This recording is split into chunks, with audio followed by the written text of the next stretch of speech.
राधे राधे, जय श्री कृष्णा। मैं सीमा सिंह बड़ों को चरण स्पर्श, छोटों को प्यार और बराबर वालों को नमस्कार करती हूँ। आज मोक्षदायिनी एकादशी के दिन श्रीमद् गीता के 11वें और 18वें अध्याय को सुनने का बहुत पुण्य फल मिलता है। भगवान श्री कृष्ण ने स्वयं कहा था कि जो मनुष्य मोक्षदायिनी एकादशी के दिन श्रीमद् गीता के 11वें अध्याय अर्थात विश्व रूप दर्शन योग और 18वें अध्याय के मोक्ष संन्यास योग नामक अध्याय का श्रवण करेंगे तो उन्हें एकादशी के व्रत का संपूर्ण फल प्राप्त होगा। आइए सबसे पहले हम श्रीमद् गीता के 11वें अध्याय का श्रवण करते हैं। श्री महादेव जी पार्वती जी से बोले कि हे पार्वती, गीता के वर्णन से संबंध रखने वाली कथा एवं विश्व रूप दर्शन अध्याय के पावन महात्म्य का तुम श्रवण करो।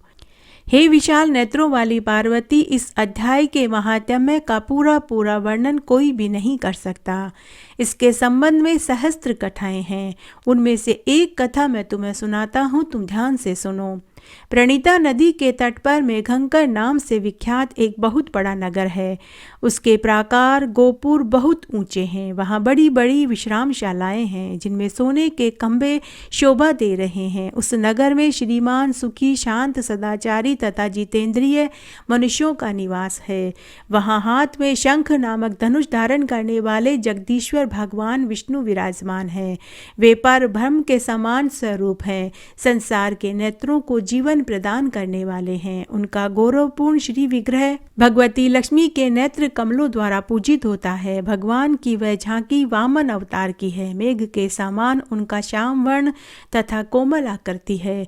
वक्ष स्थल पर श्री वत्स का चिन्ह शोभा पाता है। वे कमल और वलमाला से विभूषित हैं। अनेक प्रकार के आभूषणों से शोभित हो भगवान वामन रत्न युक्त समुद्र के सदृश जान पड़ते हैं। पीतांबर से उनके श्याम विग्रह की कांति ऐसी प्रतीत होती है मानो चमकती हुई बिजली से घिरा हुआ स्निग्ध मेघ शोभा पा रहा हो। उन भगवान वामन का दर्शन करके जीव जन्म एवं संसार के बंधन से मुक्त हो जाता है। उस नगर में मेखला नामक महान तीर्थ है जिसमें स्नान करके मनुष्य शाश्वत वैकुंठ धाम को प्राप्त होता है। वहाँ जगत के स्वामी करुणा सागर भगवान नरसिंह का दर्शन करने से मनुष्य 7 जन्मों के किए हुए घोर पाप से छूट जाता है। जो मनुष्य मेखला में गणेश जी का दर्शन करता है वह सदा दुस्तर विघ्नों को भी पार कर जाता है। उसी में घंकर नगर में कोई श्रेष्ठ ब्राह्मण था जो ब्रह्मचर्य परायण, ममता और अहंकार से रहित, वेद शास्त्रों में प्रवीण, जितेंद्रिय तथा भगवान वासुदेव के शरणागत था। उसका नाम सुनंद था। हे प्रिय, वे शांख धनुष धारण करने वाले भगवान के पास गीता के 11वें अध्याय विश्व रूप दर्शन योग का पाठ किया करते थे। उस अध्याय के प्रभाव से उन्हें ब्रह्म ज्ञान की प्राप्ति हो गई थी। परमानंद संतों से पूर्ण उत्तम ज्ञान में समाधि के द्वारा इंद्रियों के अंतर्मुख हो जाने के कारण वे निश्चल स्थिति को प्राप्त हो गए थे और सदा जीवन मुक्त योगी की स्थिति में रहते थे। एक समय जब बृहस्पति सिंह राशि में स्थित थे, महायोगी सुनंद ने गोदावरी तीर्थ की यात्रा आरंभ करी।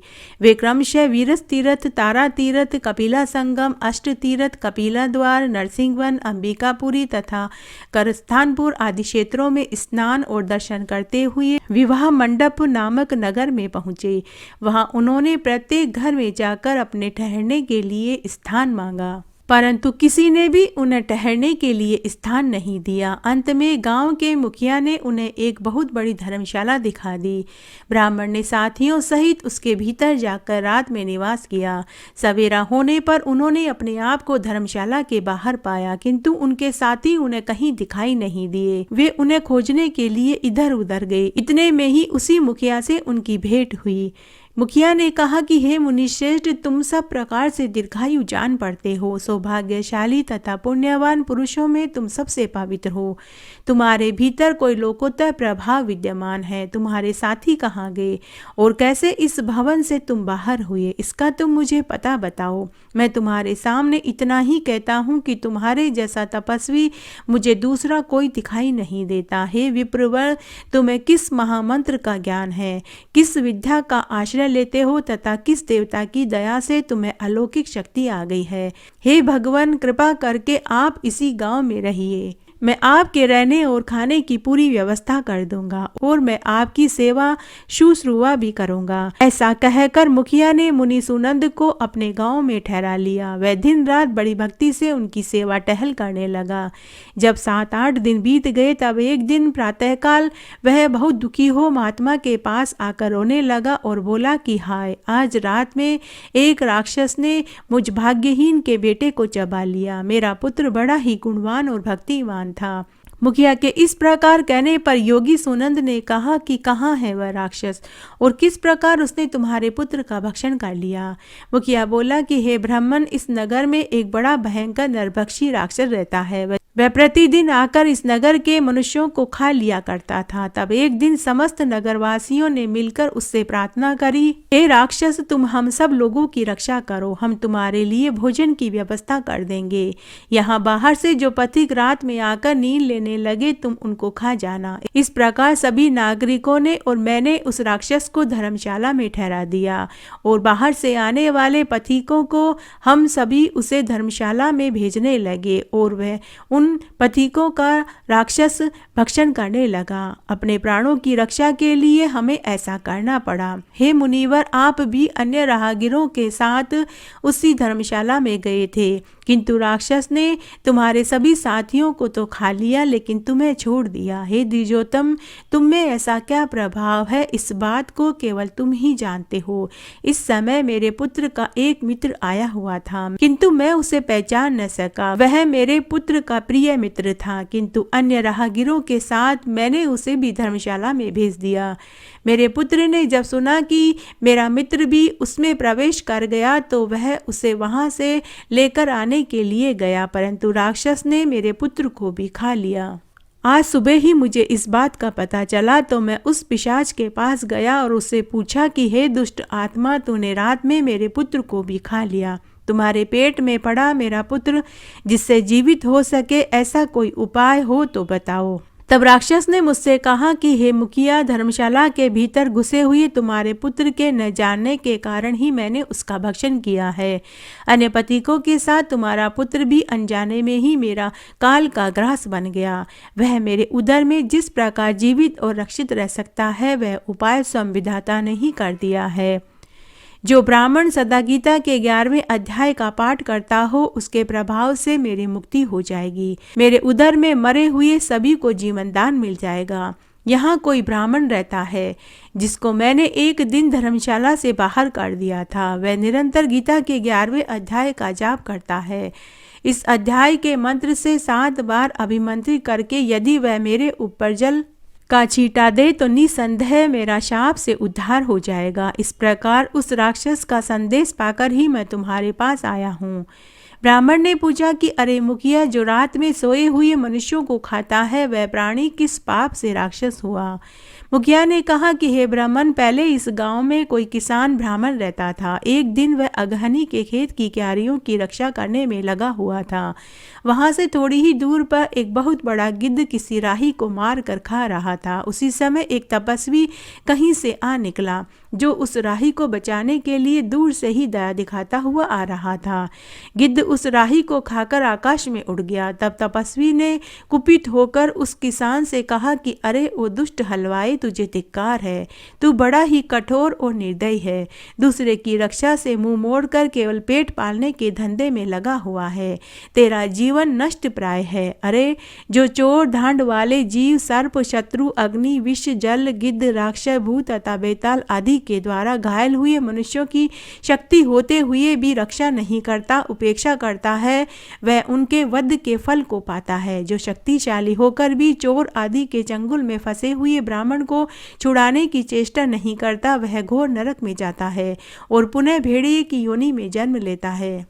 जो वन में मारे जाते हुए तथा गिद्ध आदि व्याघ्र की दृष्टि में पड़े हुए जीव की रक्षा के लिए छोड़ो छोड़ो की पुकार करता है, वह परम गति को प्राप्त होता है। जो मनुष्य गाय की रक्षा के लिए व्याघ्र, भील तथा दुष्ट राजाओं के हाथ से मारे जाते हैं, वे भगवान विष्णु के परम पद को पाते हैं, जो योगियों के लिए भी दुर्लभ है। सहस अश्वमेघ और 100 वाजपेयी यज्ञ मिलकर शरणागत रक्षा की 16वीं कला के बराबर भी नहीं हो सकते। दीन और भयभीत जीव की उपेक्षा करने से पुण्यवान पुरुष भी समय आने पर कुंभीपाक नामक नरक में पकाया जाता है। अरे दुष्ट, तूने गिद्ध के द्वारा खाए जाते हुए राही को देखकर भी उसे बचाया नहीं, तूने उसकी रक्षा नहीं करी, इससे तू निर्दयी जान पड़ता है। अतः मैं तुझे शाप देता हूँ कि तू इसी क्षण राक्षस हो जा। हलवाहा बोला कि हे महात्मन, मैं यहाँ उपस्थित अवश्य था, किंतु मेरे नेत्र बहुत देर से खेत की रक्षा में लगे हुए थे। अतः पास होने पर भी गिद्ध के द्वारा मारे जाते हुए उस मनुष्य को मैंने नहीं देखा। अगर मैं उसे देख लेता तो मैं उसे अवश्य बचाता। अतः मुझ दीन पर अनुग्रह करो।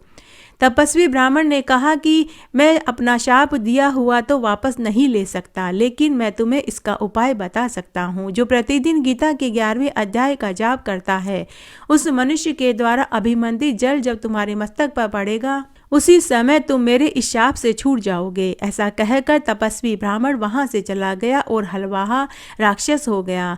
अतः हे द्विज श्रेष्ठ, तुम चलो और गीता के 11वें अध्याय से तीर्थ के जल को अभिमंत्रित करके उस राक्षस के मस्तक पर छिड़क दो, ताकि उसके पेट में पड़ा हुआ मेरा पुत्र जीवित हो सके। मुखिया की सारी बात सुनकर ब्राह्मण का हृदय करुणा से भर गया। उसने कहा, बहुत अच्छा, अब तुम मुझे उस राक्षस के निकट लेकर के चलो। तब वे दोनों उस राक्षस के निकट गए। वह ब्राह्मण योगी था जिन्होंने विश्व रूप दर्शन नामक 11वें अध्याय से जल अभिमंत्रित करके उस राक्षस के मस्तक पर डाल दिया। गीता के 11वें अध्याय के प्रभाव से वह राक्षस शाप से मुक्त हो गया।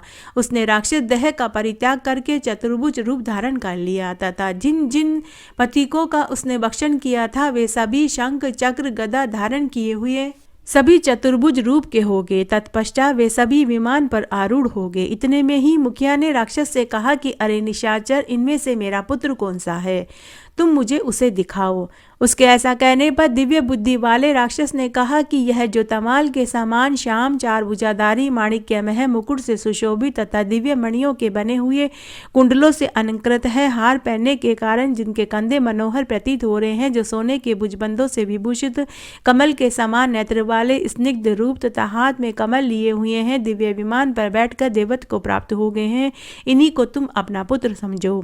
यह सुनकर मुखिया ने उसी रूप में अपने पुत्र को देखा और उसे घर ले जाना चाहा। यह देखकर उसका पुत्र हंस पड़ा और बोला, हे मुखिया, कई बार तुम भी मेरे पुत्र हो चुके हो। पहले मैं तुम्हारा पुत्र था, किंतु अब मैं देवत्व को प्राप्त हो गया हूँ। इन ब्राह्मण देवता के प्रसाद से मैं बैकुंठ धाम को जा रहा हूँ। देखो, यह निशाचर भी चतुर्भुज रूप को प्राप्त हो गया है।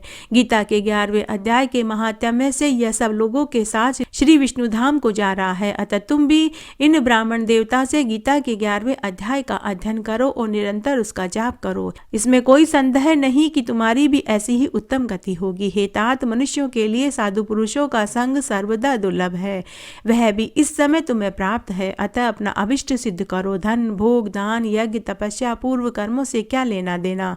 विश्व रूप अध्याय के पाठ से ही परम कल्याण की प्राप्ति हो जाती है। पूर्णानंद संदेह सारू श्री कृष्ण नामक ब्रह्मा के मुख से कुरुक्षेत्र में अपने मित्र अर्जुन के प्रति जो अमृत में उपदेश निकला था, वही श्री विष्णु का परम तात्विक रूप है। तुम उसी का चिंतन करो। वह मोक्ष के लिए प्रसिद्ध रसायन है। संसार भय से डरे हुए मनुष्यों की आदि व्याधि का विनाशक तथा अनेक जन्म के दुखों का नाश करने वाला है।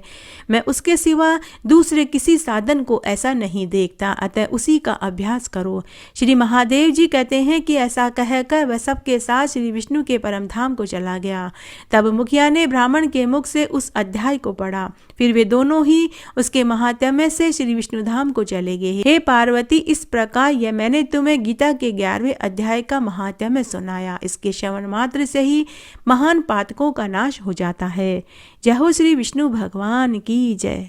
अब हम गीता के मोक्ष संन्यास योग नामक 18वां अध्याय सुनेंगे। उसके बाद अर्जुन बोले कि हे महाभावो, हे अंतर्यामीन, हे वसुदेव, मैं संन्यास और त्याग के तत्व को पृथक पृथक जानना चाहता हूँ।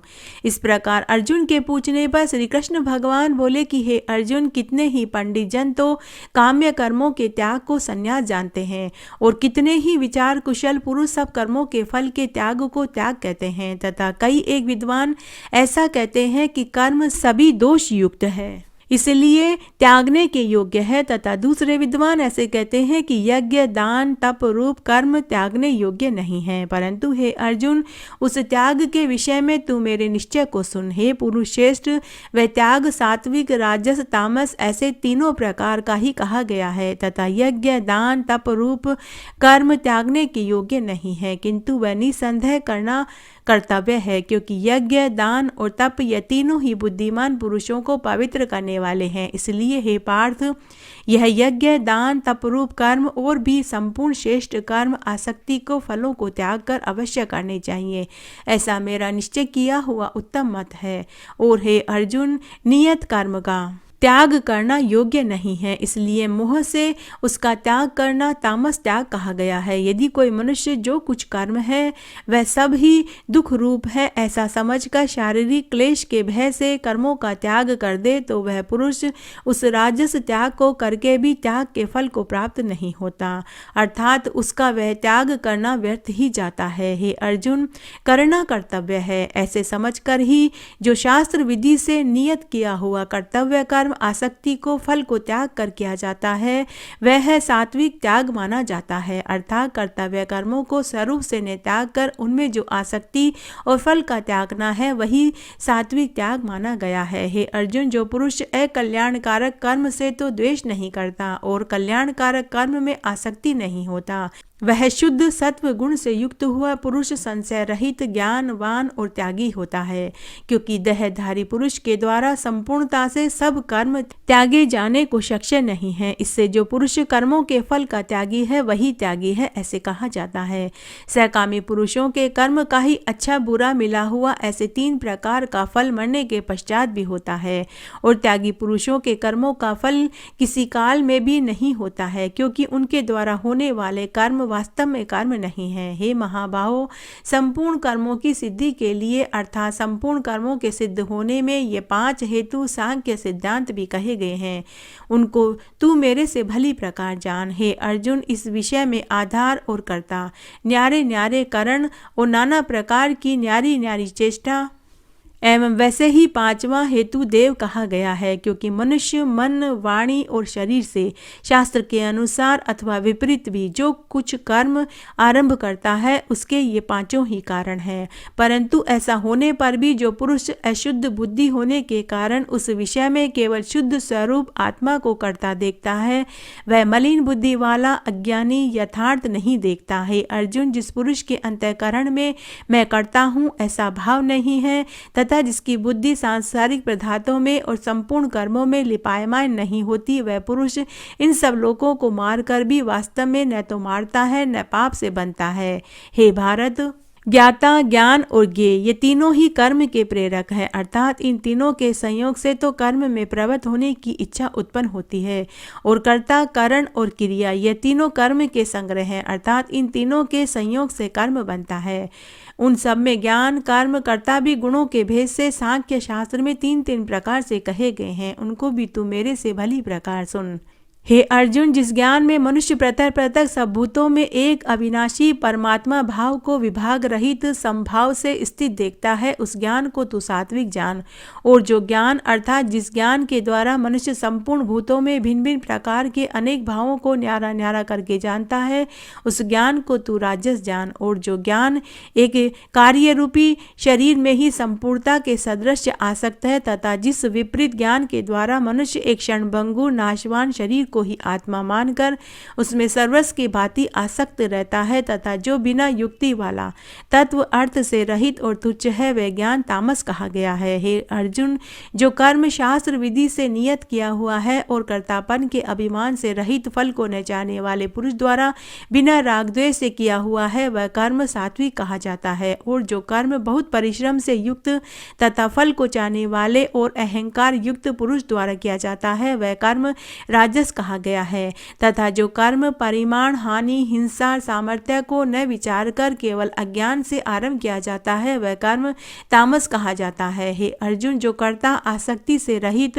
और अहंकार के वचन न बोलने वाले, धैर्य और उत्साह से युक्त, कार्य के सिद्ध होने और न होने में हर्ष, शोक आदि विकारों से रहित है वह कर्ता तो सात्विक कहा जाता है। जो आसक्ति से युक्त, कर्मों के फल को चाहने वाले और लोभी हैं, दूसरों को कष्ट देने के स्वभाव वाले, अशुद्धाचारी, हर्ष शोक से लिपायमान है वह कर्ता राजस कहा गया है। जो विशेष युक्त चित्त वाला, शिक्षा से रहित, घमंडी, धूर्त, दूसरे की आजीविका का नाशक एवं शोक करने के स्वभाव वाला, आलसी और दीर्घ सूत्री है वह कर्ता तामस कहा गया है। हे अर्जुन, तू बुद्धि का और धारण शक्ति का भी गुणों के समान 3 प्रकार का भेद संपूर्णता से विभाग पूर्वक मेरे से कहा हुआ सुन। हे पार्थ, प्रवृत्ति मार्ग और निवृत्ति मार्ग को तथा कर्तव्य और अकर्तव्य को, भय और अभय को, बंधन और मोक्ष को जिस बुद्धि तत्व से जानती है वह बुद्धि तो सात्विकी है। हे पार्थ, जिस बुद्धि के द्वारा मनुष्य धर्म और अधर्म तथा कर्तव्य अकर्तव्य को भी यथार्थ नहीं जानता वह बुद्धि राजसी है। और हे अर्जुन, जो तमोगुण से आवृत हुई बुद्धि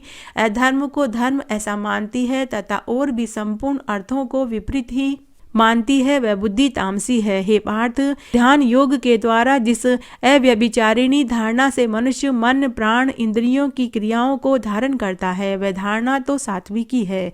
और हे प्रथापुत्र अर्जुन, फल की इच्छा वाला मनुष्य अति आसक्ति से जिस धारणा के द्वारा धर्म, अर्थ और कामों को धारण करता है वह धारणा राजसी है। तथा हे पार्थ, दुष्ट बुद्धि वाला मनुष्य जिस धारणा के द्वारा निंद्रा, भय, चिंता, दुख को एवं उन्मुक्तता को भी नहीं छोड़ता अर्थात धारण किए रहता है वह धारणा तामसी है। हे अर्जुन, सब सुख भी तू 3 प्रकार का मेरे से सुन। हे भरतश्रेष्ठ, जिस सुख में साधक पुरुष भजन, ध्यान, सेवा आदि के अभ्यास से रमण करता है तथा दुखों के अंत को प्राप्त होता है वह सुख प्रथम साधन के आरंभ काल में यद्यपि विष के सदृश भासता है परंतु परिणाम में अमृत के तुल्य है। इसलिए जो भगवत विषयक बुद्धि के प्रसाद से उत्पन्न हुआ सुख है वह सात्विक कहा गया है। जो सुख विषय और इंद्रियों के संयोग से होता है वह यद्यपि भोग काल में अमृत के सदृश भासता है परंतु परिणाम में विष के सदृश है, इसलिए वह सुख राजस कहा गया है। तथा जो सुख भोग काल में परिणाम में भी आत्मा को मोहने वाला है वह निंद्रा, आलस्य, प्रमाद से उत्पन्न हुआ सुख तामस कहा गया है। और हे अर्जुन, पृथ्वी में या स्वर्ग में अथवा देवताओं में ऐसा वह कोई भी प्राणी नहीं है जो इन प्रकृति से उत्पन्न हुए तीनों गुणों से रहित हो, क्योंकि यावन मात्र सर्व जगत त्रिगुणमयी माया का ही विकार है। इसलिए हे परंतप, ब्राह्मण, क्षत्रिय, वैश्यों के तथा शूद्रों के भी कर्म स्वभाव से उत्पन्न हुए गुणों करके विभक्त किए गए हैं अर्थात पूर्व कर्त कर्मों के संस्कार रूप स्वभाव से उत्पन्न हुए गुणों के अनुरूप विभक्त किए गए हैं। उनमें अंतःकरण का निग्रह, इंद्रियों का दमन, बाहर भीतर की शुद्धि, धर्म के लिए कष्ट सहन करना, क्षमा भाव एवं मन, इंद्रिय और शरीर की सरलता, आस्तिक बुद्धि, शास्त्र विषयक ज्ञान और परमात्मा तत्व का अनुभव भी ये तो ब्राह्मण के स्वाभाविक कर्म हैं। शूरवीरता, तेज, धैर्य, चतुरता, युद्ध में भी न भोगने का स्वभाव एवं दान, स्वामी भाव अर्थात निस्वार्थ भाव से सबका हित सोचकर शास्त्र ज्ञान अनुसार शासन द्वारा प्रेम के सहित पुत्र तुल्य प्रजा को पालन करने का भाव, ये सब क्षत्रिय के स्वाभाविक कर्म है। खेती, गोपालन, क्रय विक्रय, रूप, सत्य व्यवहार ये वैश्य के स्वाभाविक कर्म है। सब वर्णों की सेवा करना यह शूद्र का भी स्वाभाविक कर्म है। एवं इस अपने अपने स्वाभाविक कर्म में लगा हुआ मनुष्य भगवत प्राप्ति रूप परम सिद्धि को प्राप्त होता है। परंतु जिस प्रकार से अपने स्वाभाविक कर्म में लगा हुआ मनुष्य परम सिद्धि को प्राप्त होता है उस विधि को तू मेरे से सुन। हे अर्जुन, जिस परमात्मा से सर्वभूतों की उत्पत्ति हुई और जिससे वह सर्व जगत व्याप्त है उस परमेश्वर को अपने स्वाभाविक कर्म द्वारा पूजकर मनुष्य परम सिद्धि को प्राप्त होता है। इसीलिए ये अच्छी प्रकार आचरण किए हुए दूसरे के धर्म से गुण रहित भी अपना धर्म श्रेष्ठ है, क्योंकि स्वभाव से नियत किए हुए स्वधर्म रूप कर्म को करता हुआ मनुष्य पाप को नहीं प्राप्त होता। अतः हे कुंती पुत्र, दोष युक्त भी स्वाभाविक कर्म को नहीं त्यागना। चाहिए, क्योंकि धुएं से अग्नि के सदृश सभी कर्म किसी न किसी दोष से आवृत है। हे अर्जुन, सर्वत्र आसक्ति रहित, बुद्धि वाला, स्पृह रहित और जीते हुए अंतःकरण वाला पुरुष सांख्य योग के द्वारा भी परम निष्कर्म्य सिद्धि को प्राप्त होता है, अर्थात क्रिया रहित शुद्ध सच्चिदानंद घन परमात्मा की प्राप्ति रूप परम सिद्धि को प्राप्त होता है। इसलिए हे कुंती पुत्र, अंतःकरण की शुद्ध रूप सिद्धि को प्राप्त हुआ पुरुष जैसे सांख्य योग के द्वारा सच्चिदानंद घन ब्रह्म को प्राप्त होता है तथा जो तत्व ज्ञान की परानिष्ठा है उसको भी तू मेरे से संक्षेप में जान। हे अर्जुन, विशुद्ध बुद्धि से युक्त, एकांत और शुद्ध देश का सेवन करने वाला तथा मिताहारी, जीते हुए मन, वाणी, शरीर वाला और दृढ़ वैराग्य को भली प्रकार प्राप्त हुआ पुरुष निरंतर ध्यान योग के परायण हुआ। सात्विक धारणा से अंतःकरण को वश में करके तथा शब्द आदिक विषयों को त्याग कर और राग द्वेष को नष्ट करके तथा अहंकार, बल, घमंड, काम, क्रोध, संग्रह को त्याग कर ममता रहित और शांत अंतःकरण हुआ सच्चिदानंद घन ब्रह्म में एक ही भाव होने के लिए योग्य होता है। फिर वह सच्चिदानंद घन ब्रह्म में एक ही भाव से स्थित हुआ प्रसन्न चित्त वाला पुरुष न तो किसी वस्तु के लिए शोक करता है, न किसी की आकांक्षा ही करता है, एवं सब भूतों में संभाव हुआ मेरी पराभक्ति को प्राप्त होता है। उस पराभक्ति के द्वारा मेरे को तत्व से भली प्रकार जानता है कि मैं जो और जिस प्रभाव वाला हूँ तथा उस भक्ति से मेरे को तत्व से जानकर तत्काल ही मेरे में प्रवेश हो जाता है, अर्थात अनन्य भाव से मेरे को प्राप्त हो जाता है। फिर उसकी दृष्टि में मुझ वासुदेव के सिवा कुछ भी नहीं रहता। मेरे परायण हुआ निष्काम कर्म योगी तो संपूर्ण कर्मों को सदा करता हुआ भी मेरी कृपा से सनातन अविनाशी परम पद को प्राप्त हो जाता है। इसलिए हे अर्जुन, तू सब कर्मों को मन से मेरे में अर्पण कर मेरे परायण हुआ समत बुद्धि रूप निष्काम कर्म योग का अवलंबन करके निरंतर मेरे में चित्त वाला हो। इस प्रकार तू मेरे में निरंतर मन वाला हुआ मेरी कृपा से जन्म मृत्यु आदि सब संकटों को अनायास ही तर जाएगा। यदि अहंकार के कारण मेरे वचनों को नहीं सुनेगा तो नष्ट हो जाएगा, अर्थात परमार्थ से भ्रष्ट हो जाएगा। जो तू अहंकार को अवलंबन करके ऐसा मानता है कि मैं युद्ध नहीं करूंगा तो यह निश्चय मिथ्या है, क्योंकि क्षत्रिय पतन का स्वभाव तेरे को जबरदस्ती युद्ध में लगा देगा। हे अर्जुन, जिस कर्म को तू मोह से नहीं करना चाहता उसको भी अपने पूर्वकृत स्वाभाविक कर्म से बंधा हुआ परवश होकर करेगा, क्योंकि हे अर्जुन, शरीर रूप यंत्र में आरूढ़ हुए संपूर्ण प्राणियों को अंतर्यामी परमेश्वर अपनी माया से उनके कर्मों के अनुसार भ्रमाता हुआ सब भूत प्राणियों के हृदय में स्थित है। इसलिए हे भारत, सब प्रकार से उस परमेश्वर की ही अनन्य शरण को प्राप्त हो। उस परमात्मा की कृपा से ही परम शक्ति को और सनातन परम धाम को प्राप्त होगा। इस प्रकार यह गोपनीय से भी अति गोपनीय ज्ञान मैंने तेरे लिए कहा है। इस रहस्य युक्त ज्ञान को संपूर्णता से अच्छी तरह विचार के फिर तू जैसा चाहता है वैसा ही कर, अर्थात जैसी तेरी इच्छा हो तू वैसा कर। इतना कहने पर भी अर्जुन कोई उत्तर नहीं मिलने के कारण श्री कृष्ण भगवान फिर बोले कि हे अर्जुन, संपूर्ण गोपनीयों से भी अति गोपनीय मेरे परम रहस्य युक्त वचन को तो फिर भी सुन, क्योंकि तू मेरा अति प्रिय है। इससे यह परम हितकारक वचन मैं तेरे लिए कहूंगा। हे अर्जुन, तू केवल मुझ सच्चिदानंद घन वसुदेव परमात्मा में ही अनन्य प्रेम से नित्य निरंतर अचल मन वाला हो और मुझ परमेश्वर को ही अतिशय श्रद्धा भक्ति सहित निष्काम भाव से नाम गुण और प्रभाव के श्रवण कीर्तन मनन पठन पाठन द्वारा निरंतर भजने वाला हो। मेरा शंख चक्र गदा पद्म किरीट कुंडल आदि भूषणों से युक्त पीताम्बर वनमाला कौस्तुभ मणिधारी विष्णु का मन वाणी और शरीर के द्वारा सर्वस्व अर्पण करके अतिशय श्रद्धा भक्ति प्रेम से विहलता पूर्वक पूजन करने वाला हो और मुझ सर्वशक्तिमान विभूति बल ऐश्वर्य माधुर्य गंभीरता उदारता वात्सल्य सुहृदता आदि गुणों से संपन्न करके आश्रय रूप वासुदेव को विनय भाव पूर्वक भक्ति सहित साष्टांग दंडवत प्रणाम कर। ऐसा करने से तू मेरे को ही प्राप्त होगा।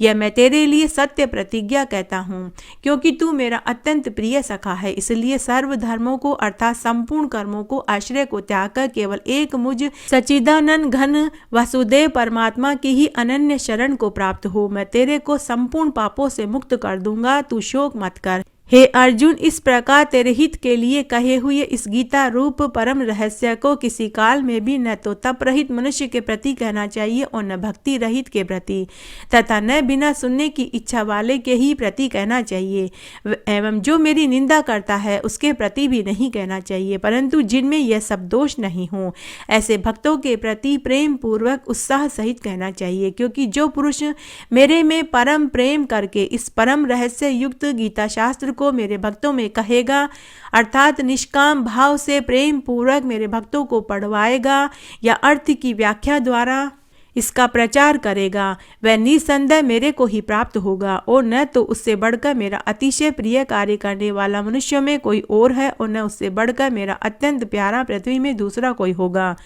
हे अर्जुन, जो पुरुष इस धर्म में हम दोनों के संवाद रूप गीता शास्त्र को पढ़ेगा अर्थात नित्य पाठ करेगा, उसके द्वारा मैं ज्ञान यज्ञ से पूजित होऊंगा, ऐसा मेरा मत है। जो पुरुष श्रद्धा युक्त और दोष दृष्टि से रहित हुआ इस गीता शास्त्र का श्रवण मात्र भी करेगा, वह भी पापों से मुक्त होगा, उत्तम कर्म करने वाले के श्रेष्ठ लोकों को प्राप्त होएगा। इस प्रकार गीता का महात्म्य कहकर भगवान श्री कृष्ण आनंद कंद ने अर्जुन से पूछा कि हे पार्थ, क्या यह मेरा वचन तूने एकाग्र चित्त से श्रवण किया? और हे धनंजय, क्या तेरा अज्ञान से उत्पन्न हुआ मोह नष्ट हुआ? इस प्रकार भगवान के पूछने पर अर्जुन बोले कि हे अच्युत, आपकी कृपा से मेरा मोह नष्ट हो गया है और मुझे स्मृति प्राप्त हुई है, इसलिए मैं संशय रहित हुआ स्थित हूँ और आपकी आज्ञा का पालन करूँगा। इसके बाद संजय बोले कि हे राजन, इस प्रकार मैंने श्री वासुदेव के और महात्मा अर्जुन के इस अद्भुत रहस्य युक्त और रोमांचकारी संवाद को सुना। कैसे कि श्री व्यास जी की कृपा से दिव्य दृष्टि द्वारा मैंने इस परम रहस्य युक्त गोपनीय योग को साक्षात करते हुए संयोगेश्वर श्री कृष्ण भगवान से सुना है। इसलिए हे राजन, श्री कृष्ण भगवान और अर्जुन के इस रहस्य युक्त कल्याणकारक और अद्भुत संवाद को पुनः पुनः स्मरण करके मैं बार बार हर्षित होता हूँ, तथा हे राजन, श्री हरि के उस अति अद्भुत रूप को भी पुनः पुनः स्मरण करके मेरे चित्त में महान आश्चर्य होता है और मैं बारंबार हर्षित होता हूँ। हे राजन, विशेष क्या कहूँ, जहाँ योगेश्वर श्री कृष्ण भगवान और जहाँ गांडीव धनुषधारी अर्जुन है, वहीं पर श्री विजय विभूति अचल नीति है, ऐसा मेरा मत है। आज मोक्षदायिनी एकादशी के दिन श्रीमद् गीता के 11वें और 18वें अध्याय को हमने सुना। इस महात्म्य को सुनने का फल सबको मिले, महात्म्य कहने वाले को, सुनने वाले को और हुक्कारा भरने वाले को। घटती हो तो पूरी हो, पूरी हो तो परवान चढ़े, भूले बिसरे नाम तेरे भंडार में भरे। इस तरह आज हमने मोक्षदायिनी एकादशी के दिन श्रीमद् गीता के 11वें और 18वें अध्याय का श्रवण किया। आशा करती हूँ यह महात्म्य आपको जरूर पसंद आएगा। मेरे साथ बने रहने के लिए आपका धन्यवाद। आगे आने वाली कथा कहानी के लिए भी आप इसी तरह मेरे साथ बने रहें। धन्यवाद।